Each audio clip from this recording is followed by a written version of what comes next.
Hi there, and let's get to it. We're looking at another 12.5 update, the lens correction tool, which is only available in Davinci Resolve Studio. I can see its controls when I select the clip and scroll all the way to the bottom where I can see lens correction.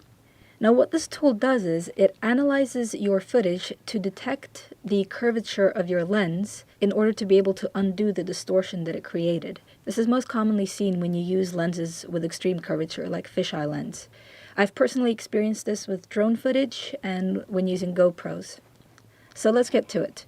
If you already know your distortion amount, you can click and type it into the value box here, and that's immediately affected the image.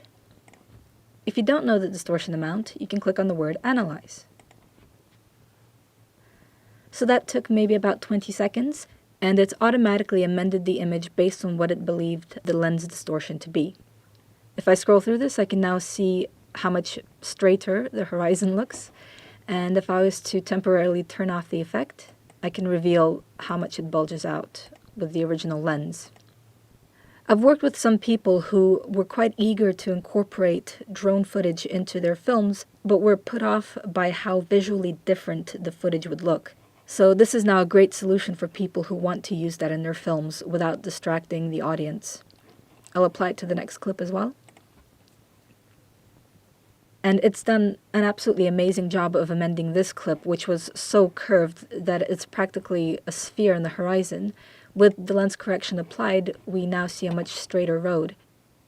Notice how the distortion control has a keyframe option, which means that you could choose to animate the warp of the lens over time, which is going to give you a bit of a trippy effect.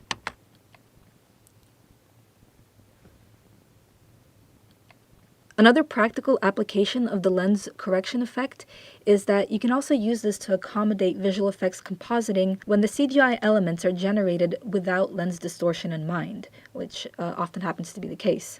Or inversely, you can use the analysis tool to find out what the level of distortion on the lens is, and then apply it to your external CGI elements, motion graphics, or even other footage to imitate the same lens look.